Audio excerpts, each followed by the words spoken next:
बिस्मिल्लाह वस्सलातु वस्सलाम अला रसूलिल्लाह। अस्सलामु अलैकुम वरहमतुल्लाहि वबरकातुह। हम ऑब्लिगेटरी इल्म देखते आ रहे हैं, वो इल्म जो हर एक मुसलमान को जानना जरूरी है, इसके बारे में हम देखते आ रहे हैं।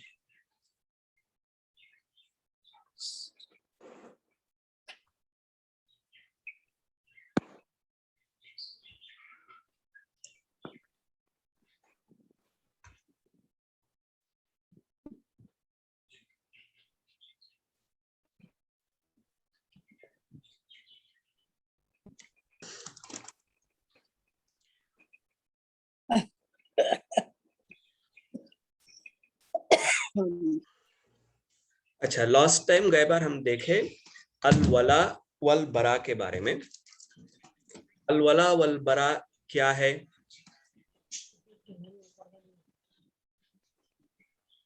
अल वला वल बरा अल्लाह के वास्ते दोस्ती और अल्लाह के वास्ते दुश्मनी, ये चीज पे हम गए बार डिटेल में हम देख रहे थे। हमको मोहब्बत करनी है अल्लाह के वास्ते और दुश्मनी रखनी है अल्लाह के वास्ते। ये इस्लाम का तौहीद का बहुत एक इम्पोर्टेंट अहम प्रिंसिपल है। जब हम कहते हैं कि हम अल्लाह के वास्ते दोस्ती करते हैं, अल्लाह के वास्ते दुश्मनी करते हैं, इसका माना ये है कि हमें उन लोगों से, ईसा दरवाजा बंद करो, उन लोगों से दोस्ती रखनी चाहिए जो दीन पर हैं, जो दीन से मोहब्बत करते हैं। मुसलमानों से हमारी दोस्ती होनी चाहिए और मुसलमानों में भी जो लोग इस्लाम पर हैं उनसे हमारी दोस्ती होनी चाहिए। और जो लोग इस्लाम पर नहीं हैं उनसे हमको दुश्मनी और हेट्रेड रखना चाहिए। इसका माना ये नहीं कि हम जो गैर मुसलमान हैं उनसे हम अदल के साथ बिहेव नहीं करेंगे, ऐसा माना नहीं है। इसका माना सिर्फ ये है कि हम दिल में हम उनको हेट करेंगे, बाहरी जाहिरी तौर पे तो हम उनके साथ मामलात वैसे ही रखेंगे जैसे कि हमें रखना चाहिए। हमने फिर देखा कि नबी सल्लल्लाहु अलैहि वसल्लम से हमें मोहब्बत करनी चाहिए, और फिर हमने ये पॉइंट भी देखा कि एक मुस्लिम ब्रदरहुड, मुस्लिम जमात के साथ हमको रहना चाहिए। जमात के साथ अगर हम रहेंगे तो हमें हमारे इसमें ताकत रहेगी, हमारी बात में भी वजन रहेगा। उसके बाद का पॉइंट ये है कि हमें गैर मुसलमानों को कॉपी नहीं करना है, हमें सिर्फ कॉपी करना है, हमें फॉलो करना है, सिर्फ नबी सल्लल्लाहु अलैहि वसल्लम को कॉपी करना है। और हमारे नबी सल्लल्लाहु अलैहि वसल्लम के सहाबियों को हम कॉपी कर सकते हैं। इसके अलावा गैर मुसलमानों से हमें कॉपी नहीं करना है।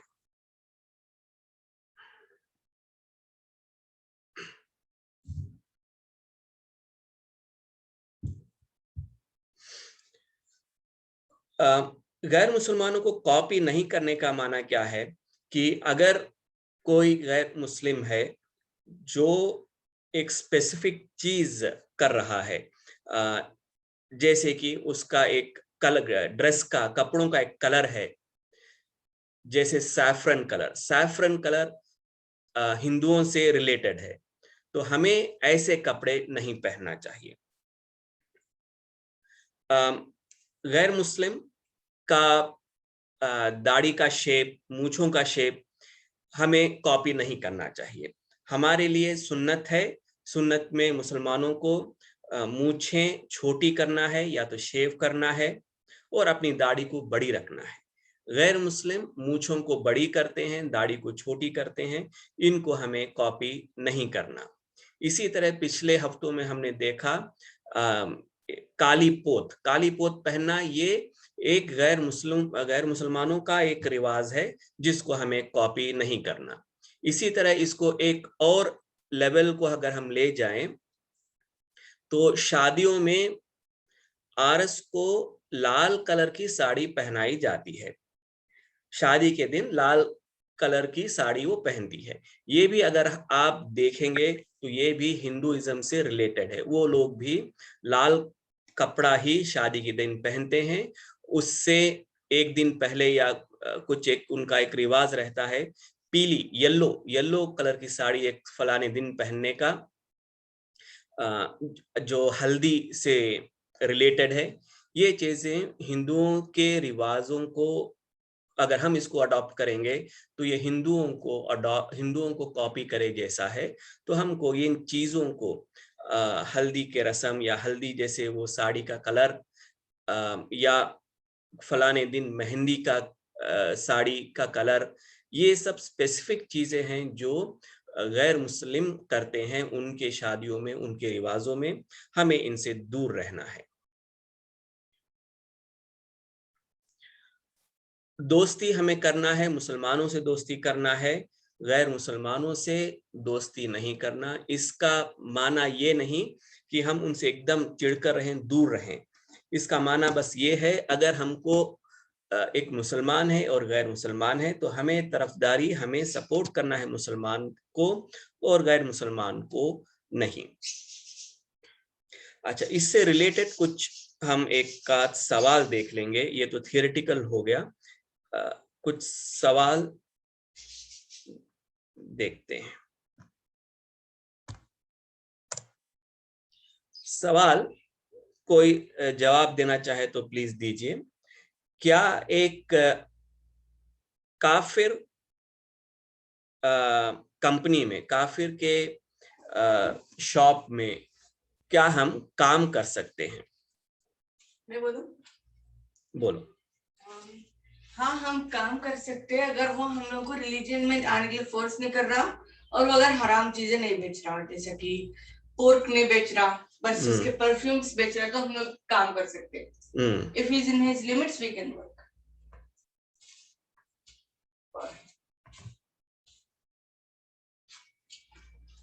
अच्छा, कोई है जवाब देने के लिए? कोई और?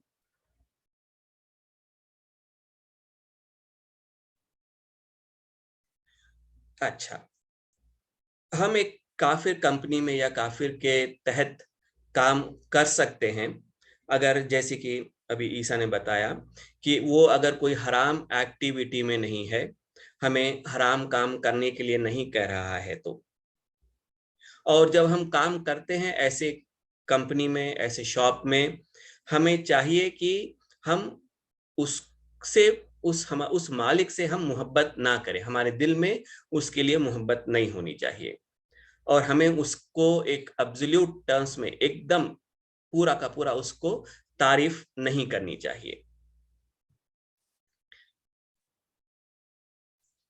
ऐसा गैर मुस्लिम कंपनी में या शॉप में काम करने के कुछ जो माइनस पॉइंट्स हैं, जो डिसएडवांटेजेस हैं, जो रिजल्ट्स खराब हो सकते हैं, उनमें से ये है कि हम जब उनके साथ काम करते हैं तो हम ऑटोमेटिकली उनको उनकी तारीफ करना शुरू कर देते हैं। उनका काम करने का ढंग हमको पसंद आता है, हम उनकी तारीफ करने लगते हैं। दिलो दिल में हम उनसे अनजाने में उनसे नजदीक होते हैं और उनसे मोहब्बत करने लगते हैं। इससे ये होता है कि हम उनको अपने क्लोज एक अच्छा दोस्त बना लेते हैं, नजदीकी दोस्त बनाते हैं, जिससे हमें जो इस्लाम में जो हमें जो काम करने होते हैं उसमें हमें प्रॉब्लम आना शुरू होता है। नमाजों में, रोजों में, इन चीजों में भी इसका इफेक्ट आने लगता है। तो बेहतर यह है कि इससे हम अवॉइड करें, लेकिन हमारे जो क्योंकि हम माइनॉरिटी इसमें हैं, हमको ऑप्शन कम है, इसलिए हमें इसमें काम करने से कोई परमिसिबल है, इसकी इजाजत है। लेकिन जैसे कि अभी बताया गया, हमें अपने दिल से उनसे मोहब्बत नहीं करनी है, और हमें उनके जो एटीट्यूड से, उनके काम करने का ढंग जो है, उनको हम एकदम एडमायर, उनकी तारीफ कर इतना नहीं कर देना, और उनसे हम बहुत क्लोज नहीं हो जाना, क्योंकि ये हमारे रिलीजन में इसको हमारे काम करने में इसको अफेक्ट होगा। इस्लामिक इबादत करने में हमें प्रॉब्लम आ सकता है। अच्छा, दूसरा क्वेश्चन ये तो हुआ एक इस काफिर कंपनी में काम करने की बात। क्या हम, दूसरा सवाल, क्या हम कारोबार कर सकते हैं, ट्रेडिंग कर सकते हैं, कारोबार क्या हम कर सकते हैं एक काफिर के साथ, या तो क्या हमारी कंपनी में, हमारे शॉप में एक काफिर को हम काम पर रख सकते हैं? इसका जवाब कोई दे सकता, कोई देना चाहता? रख सकते हैं आज को। अच्छी बात, ठीक है। हम एक काफिर को अपने यहाँ काम पर रख सकते हैं, इसकी इजाजत है। हम ट्रेडिंग भी एक दूसरे से बेचना, मोलना, ये भी हम कर सकते हैं। लेकिन इस बात का ख्याल रखना है कि जब हम एक गैर मुस्लिम को हमारे यहाँ काम पर रखते हैं, तो उसको एक मुसलमान, हम एक बड़े पोजीशन पे, एक अथॉरिटी के पोजीशन पे नहीं रखना, जिससे कि वो दूसरे मुसलमानों के ऊपर उसका अथॉरिटी हो और उनको वो कंट्रोल करने लगे। ऐसा करे तो अगेन हमारे जो इबादत हैं, नमाज में, रोजों में, रोजे रखने में वो तकलीफ दे सकता है, नमाज पढ़ने की इजाजत नहीं देगा, ऐसे चीजों में इसका इफेक्ट आएगा। अच्छा, अगला सवाल ये है, क्या हम एक काफिर के साथ, एक गैर मुस्लिम के साथ बिजनेस पार्टनरशिप कर सकते हैं क्या? बिजनेस पार्टनरशिप में क्या हम एक काफिर के साथ उतर सकते हैं? इसका जवाब क्या कोई देना चाहेगा? बिजनेस पार्टनरशिप का अगर अल्कोहल का है तो पोर्क का वैसा है तो हम लोग पार्टनरशिप नहीं ले सकते। बस मतलब जैसे कि कॉफी बेचने का है, उसमें पार्टनरशिप दे सकते हैं हम लोग, या बिल्डिंग वर्क है। जज़ाकल्लाह खैर। अच्छा, इसकी भी इजाजत है, एक बिजनेस पार्टनरशिप में हम उतर सकते हैं गैर मुसलमान के साथ। लेकिन जैसे कि अभी ईसा ने कहा, अगर वो बिजनेस हलाल है तो हम इसमें पार्टनरशिप कर सकते हैं। और इसमें ख्याल रखने वाली बात ये है, इम्पोर्टेंट बात ये है कि ये रिलेशनशिप से इतना डीप, इतना गहरा हमारा रिलेशनशिप नहीं हो जाना कि हम उसको एकदम बहुत ही नजदीकी दोस्त बना बैठे। इतना क्लोज हो जाना कि हम उसको बहुत गहरी दोस्ती कर देना, जिससे कि अगेन हमारे इस्लामिक इबादत में बाधा पड़े। जो कुछ अल्लाह ने करने के लिए कहा है, अगर उससे ये पार्टनरशिप हमको रोकती है, तो हमें ऐसी पार्टनरशिप में नहीं जाना। एग्जाम्पल, अगर कोई एक बिजनेस पार्टनरशिप में हम उतरे, तो आपका पार्टनर बोलेगा कि हम बैंक से लोन लेकर फलानी चीज हम कर सकते हैं जिससे हमको फायदा होगा। क्या आप ऐसे वक्त पर हिम्मत रखते हैं ना बोलने की? अगर हाँ, तो ऐसी पार्टनरशिप ठीक है, और अगर नहीं, तो ऐसी पार्टनरशिप में हमें नहीं उतरना चाहिए। बॉटम लाइन ये है कि हमें Islamic principles, Islamic dos and don'ts जो भी करने के लिए कहा गया है, उसको हमें करना है। बिजनेस पार्टनरशिप उसमें बाधा नहीं पड़ना, उसमें रोकना नहीं कोई चीज। और अगेन बेहतर है कि हम ऐसे पार्टनरशिप को अवॉइड करें, क्योंकि ये हमारे अखलाक को प्रॉब्लम दे सकता है, और हमारे जो हम मुश्किल से ही दीन पर अमल कर रहे हैं, उस पे भी ये हमको प्रॉब्लम क्रिएट कर सकता है। तो बेहतर है कि हम अवॉइड करें, लेकिन अगर हम इससे बच नहीं सकते तो इसकी तो इजाजत है, लेकिन हमें इससे बहुत केयरफुल रहना है। अब अगला सवाल, क्या एक मुसलमान गैर मुस्लिम औरत से शादी कर सकता है, या तो क्या एक मुस्लिम औरत गैर मुस्लिम मर्द से शादी कर सकती है? कोई जवाब देना चाहेंगे?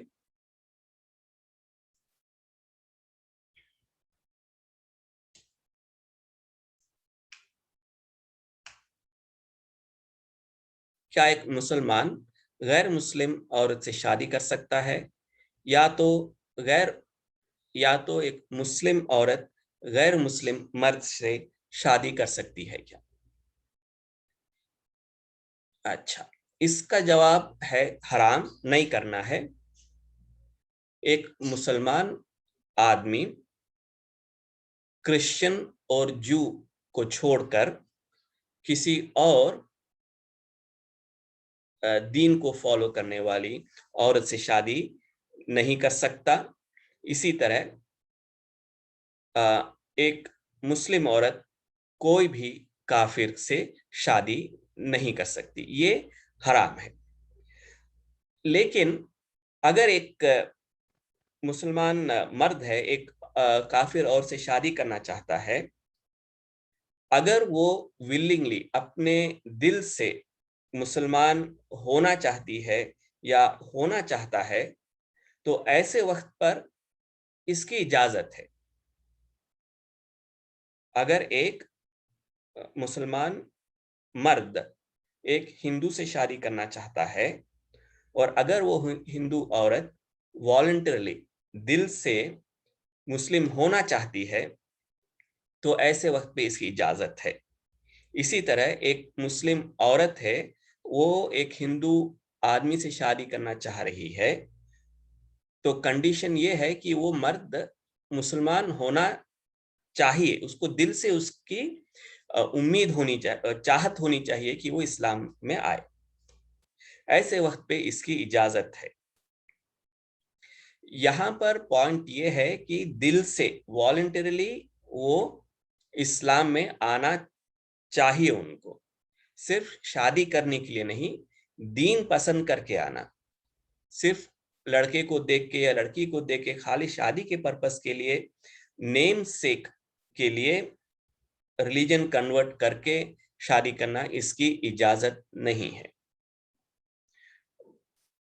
एनीवे, लेकिन नबी सल्लल्लाहु अलैहि वसल्लम ने हमको इस बात की एडवाइस दिया है, नसीहत दी है कि जब हम एक पार्टनर को सेलेक्ट करें तो बेहतरीन पार्टनर को सेलेक्ट करें जो दीन पर हो, जो आपको, अगर आप कभी कुछ मिस्टेक करें, कभी कुछ आपका ईमान कमजोर हो, तो वो आपको स्ट्रेंथन दे, तो वो आपको हिम्मत दे, आपको ईमान का, आपकी ईमान की कमजोरी की हालत में आपको एनकरेज करे, आपकी ईमान को बढ़ाए।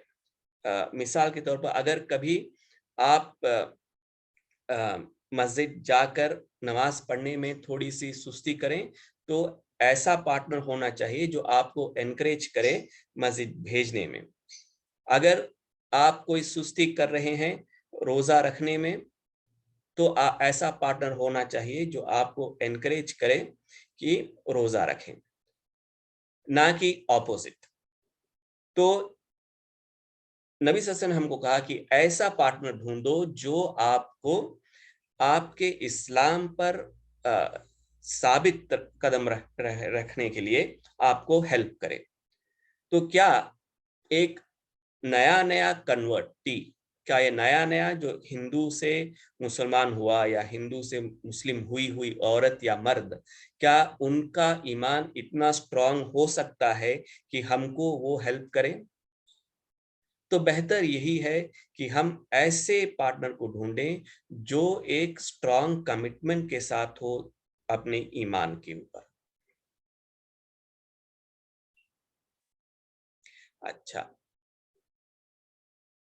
थोड़ा सा इससे डिफरेंट सवाल, थोड़ा सा एक्सेप्शन जो है, एक मुसलमान आदमी यहूद या क्रिश्चियन औरत के साथ शादी कर सकता है, वो बगैर ऐसी औरत को अपना दीन कन्वर्ट करने की जरूरत नहीं है। एक मुसलमान मर्द एक क्रिश्चियन या यहूद औरत के साथ शादी कर सकता है। लेकिन अगेन वही बात है यहाँ पर कि हमें चाहिए कि ऐसे पार्टनर को हम सेलेक्ट करें जो इस्लाम पर, ईमान पर स्ट्रांग हो, हमारे दीन पर, क्योंकि हमारा ही दीन बहुत कम, हम अपने दीन पर ही बहुत ही हल्के हल्के हैं, हम एक स्ट्रांग तरीके से नहीं है, अभी अभी हम दीन पर आ रहे हैं। तो हमें चाहिए कि हमारा पार्टनर हम ऐसा सेलेक्ट करें जो दीन पर हो। एक यहूद या क्रिश्चियन औरत को हम अगर घर पर लाएंगे तो वो क्या दीन सिखाएगी अब हमारे बच्चों को, और हमको क्या एनकरेज करेगी हमको दीन पर रखने के लिए। और इसके दूसरे इफेक्ट्स भी होते हैं। अगर डाइवर्स हुआ तो वो हमको लेकर जाएगी एक सेक्युलर कोर्ट पर, और फिर उसके बाद हमारे जो बच्चे होंगे उनका डिवीजन भी वो किसके पास जाएंगे उस पर भी प्रॉब्लम होगा।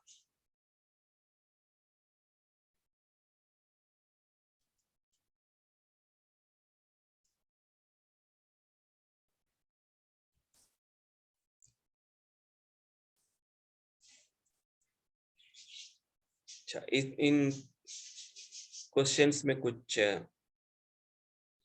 क्लैरिफिकेशन या कुछ सवाल है इसमें?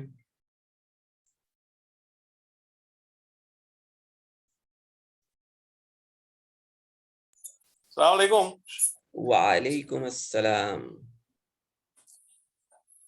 मुशरिक के बारे में जरा बोलिए इसमें।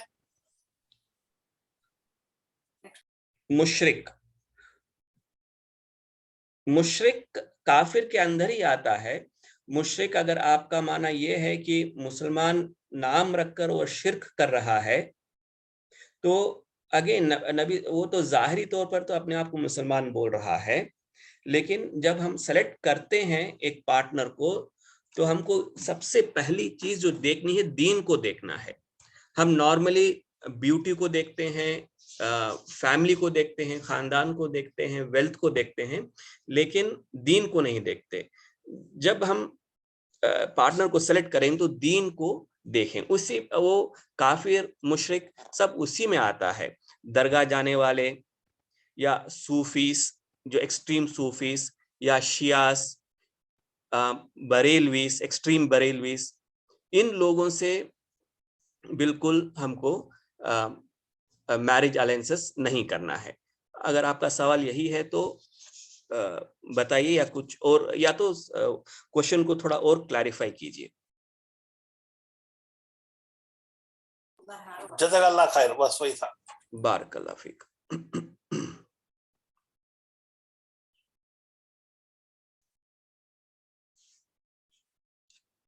अच्छा, ये जो क्वेश्चंस हैं आज जो मैं लिया, ये पूरे islamqa.info से लिया मैं। उसमें आप और डिटेल में पढ़ना है तो उसमें जाके आप देख सकते हैं। क्वेश्चन नंबर्स वगैरह मैं भेज देता हूं, बाद में देख लीजिए आप। अच्छा, अगर ये टॉपिक क्लियर है तो नेक्स्ट चैप्टर पे हम मूव होंगे।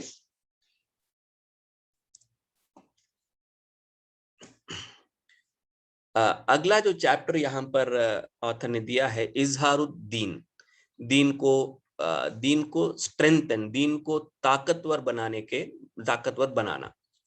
तो इसमें सबसे पहले ये है दावत। हमको दावत देनी चाहिए। हमारे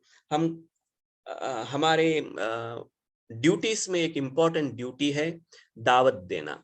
मुसलमानों को और गैर मुसलमानों को इस्लाम की दावत हमको देना है। ये एक कंपलसरी काम है जो हमें अपने अपने कैपेबिलिटीज के हिसाब से हमको करना है। हमें कोई एक बड़ा स्कॉलर होने की जरूरत नहीं, कोई दाई होने की, बहुत बड़े दाई होने की, जाकिर नाइक जैसे होने की जरूरत नहीं। अगर नबी सल्लल्लाहु अलैहि वसल्लम से एक हदीस भी हमको मालूम है तो हमें चाहिए कि हम उसको वैसे ही दूसरों तक पहुंचाएं। एक आयत हमको मालूम है, वही आयत हम दूसरों तक पहुंचाएं। पॉइंट ये है कि हम उसमें बढ़ाएं या कम ना करें। उसको अगर हमें इल्म नहीं है तो उसको एक्सप्लेन करने की कोशिश ना करें। जितना है उतना ही हम बताएं, ये हम अपनी ड्यूटी पूरी कर लिए जैसा होगा। दावत देना हमारे ऊपर ये फर्ज है, हमको ये मालूम होना है। हमारे अतराफ कई गैर मुस्लिम हैं जिनको हमें चाहिए कि हम दावत दें अपनी कैपेबिलिटीज के ऊपर डिपेंड करके। अगर हम एक इस्लामिक गवर्नमेंट के नीचे हैं तो हमारी ड्यूटी ये बनती है कि हम बागी ना बने, हम उसके रेबल ना करें, हम एक गवर्नमेंट के खिलाफ ना जाएं।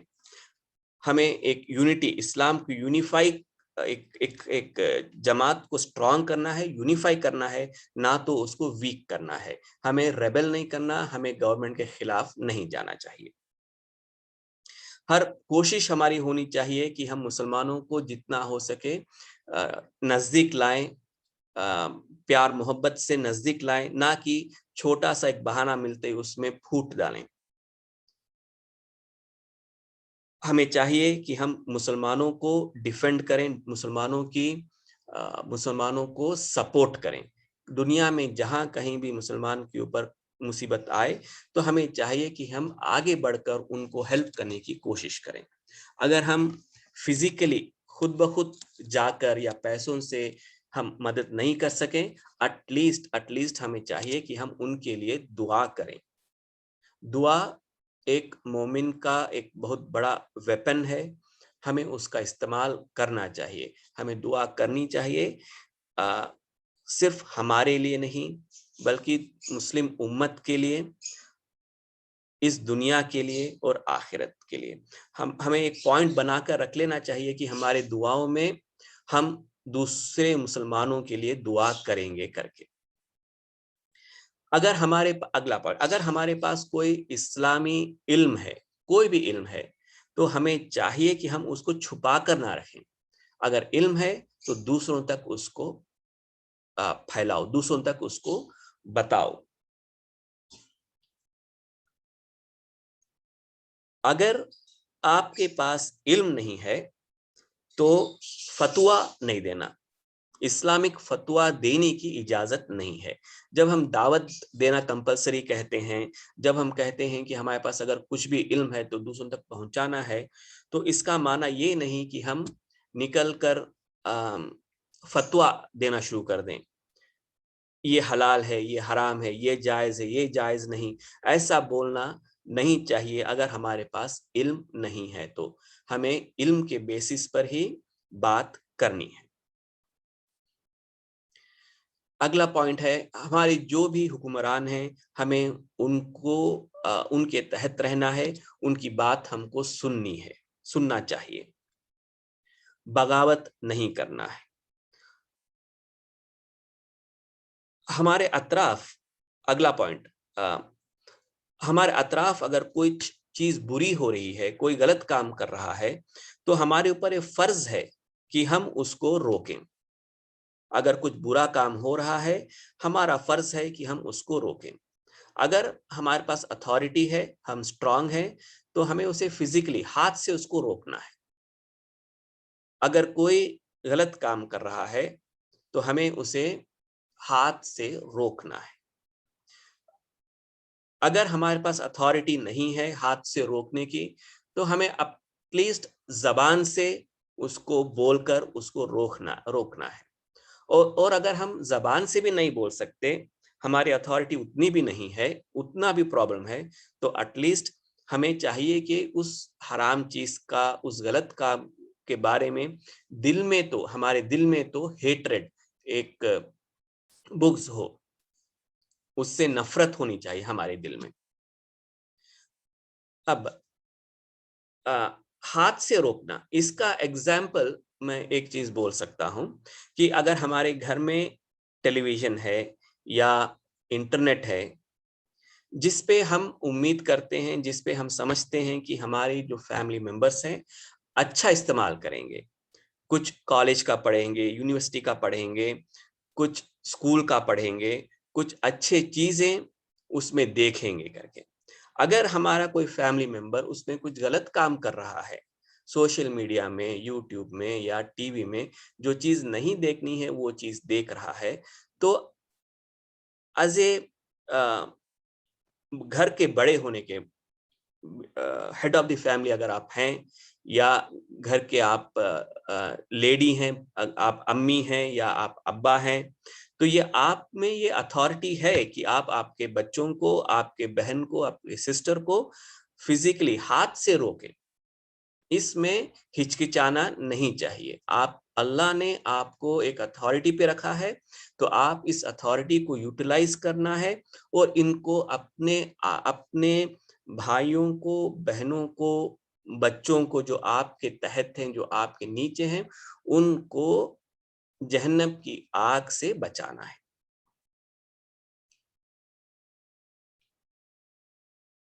अच्छा, एक एग्जाम्पल जो जबान से बोल सकते हैं, हम हाथ से नहीं कर सकते। आप किसी शादी में गए, शादी में या शादी की दावत आई, आप उस जो दावत देने वाला है उससे आप पूछें कि ये शादी में औरत मर्द मिलकर रहेंगे क्या? दावत में खाने की जब दावत होगी, जो शादी के जो रस्म रिवाज जो भी हो रहे हैं, इसमें क्या मर्द और औरत मिलकर रहेंगे क्या? एक साथ बैठेंगे क्या? क्या वहां पे म्यूजिक होगी क्या? ये 2-4 सवाल आप, मिसाल के तौर पे बोल रहा हूं मैं, आप पूछ सकते हैं। और अगर वो हाँ बोले तो आप वहीं पे उनको बोल सकते हैं कि ऐसा मत करो। तो ये मिसाल हुआ जबान से रोकने का। अब मिसाल दिल में नफरत करने का। आप एक गली से गुजर रहे हैं, वहां पर शराब खाना है, लोग शराब पी रहे हैं, ड्रग्स पी रहे हैं और जमीन पर लुढ़क रहे हैं, तो आपके दिल में उससे नफरत होनी चाहिए। ये सबसे कम ईमान का दर्जा है। आप लोग शायद मुझसे भी बेहतर कुछ मिसाल दे सकते हैं। ये और एक एक पॉइंट ले लेके इसके बाद कुछ मिसाल, कुछ एग्जांपल्स बोलना है तो प्लीज बोलिए। अगला पॉइंट ये है कि हमें हिजरत करनी है। हमें हिजरत करनी है अल्लाह के वास्ते। काफिर जगह से एक मुस्लिम जगह तक हमको जाना है, और ये हिजरत आखिरत के दिन तक ये कायम रहेगी। हमें, अगर हम कुफार के जगह हैं तो हमें चाहिए कि हम वहां से हिजरत करके एक मुस्लिम एरिया में हम जाएं। अगर आज के हालात में, जैसे कि कोई भी मुस्लिम कंट्री नहीं है जो आपको बुलाए, जो आपको वीसा दे, जो आपको सिटीजनशिप दे, तो ऐसी हालत में हमें क्या करना है? अगर हम इंडिया के एक ऐसे जगह हैं जहां पर हमारे ऊपर जुल्म हो रहा है, तो हमें इंटरनल माइग्रेशन करना है। हमें चाहिए कि हम इंडिया के ही अंदर कहीं ऐसी जगह जाएं जहां पे हमको इस्लाम एक्सप्रेस करना, इस्लाम पर हमें रहने में आसानी हो, तो ऐसी जगह हमको हिजरत करना है। हिजरत तो एक ये फिजिकल हिजरत हुआ, माने खुद ब खुद जाने का हिजरत, और एक हिजरत है जो मासियत से लेकर अच्छे काम तक। गलत कामों से हमको हिजरत करना है अच्छे कामों की तरफ। गलत काम को हमें छोड़ना है और अच्छे काम को हमें अडॉप्ट करना है। तो ये थे आज के पॉइंट्स जो मैं बोलना चाहता था, और 2-3 मिनट बाकी हैं। अगर आप कुछ सवाल करना चाह रहे हैं, कुछ रेक्टिफिकेशन, करेक्शन कुछ करना चाह रहे हैं तो प्लीज बोलिए।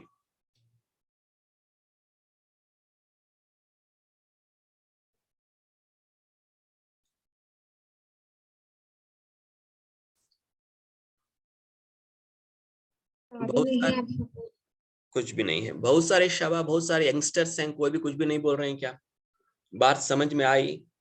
कुछ उसमें ऐड करना होगा, कुछ चीज में मिस कर दिया होगा।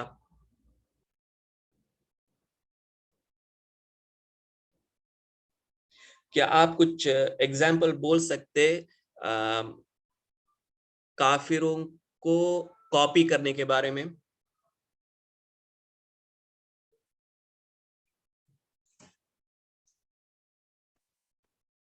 नबी सल्लल्लाहु अलैहि वसल्लम ने कहा कि जो आदमी किसी एक कौम की कॉपी करता है तो वो उनमें से है। बर्थडे सेलिब्रेट करना, एनिवर्सरीज, बर्थडे। सलाम करो भाई।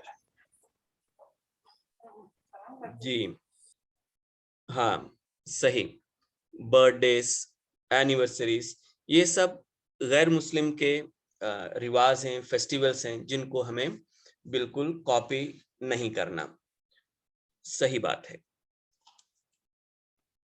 अच्छा, ये अच्छे कामों नजर के वास्ते काले काली पोती है, वो काली पोती छे, काला हाँ, टीका लगाना, ये काला पूरे। हम लोग हमारे छोटे बच्चों को हम लोग काला टीका लगाते मुंह पे, पेशानी पे, एक लकड़ी छोटा मैच स्टिक रखते, ये सब नहीं करना है। सही सही बोले।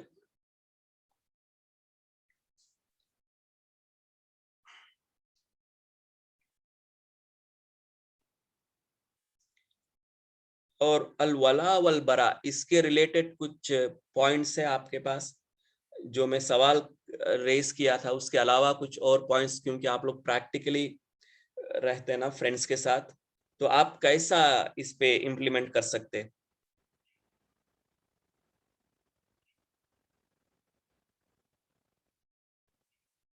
हमारे क्लासमेट्स, हमारे फ्रेंड्स गैर मुस्लिम ही रहते हैं।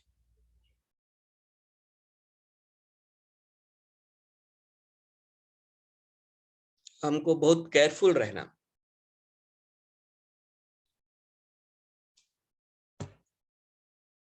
ये हमारा बहुत बड़ा ट्रबल है। वो हमको इनवाइट करते हमारे उनके बर्थडेज में, उनके फेस्टिवल्स में, हम ऐसे इसमें पार्टिसिपेट नहीं कर सकते। हमको हिम्मत रहना कि हम बोलें कि नहीं, हम इसमें पार्टिसिपेट नहीं कर सकते। वो हमारे फेस्टिवल्स में आते, हमारे हर एक फंक्शन में आते, जब वो बुलाते हम नहीं जा सकते, हमें ओपनली बोलना पड़ता कि नहीं, हम नहीं आ सकते क्योंकि हमारा दीन इसकी इजाजत नहीं देता। ये बहुत डेलिकेट है, लेकिन ये हमारा पार्ट ऑफ दीन है, हमारा दीन यही है।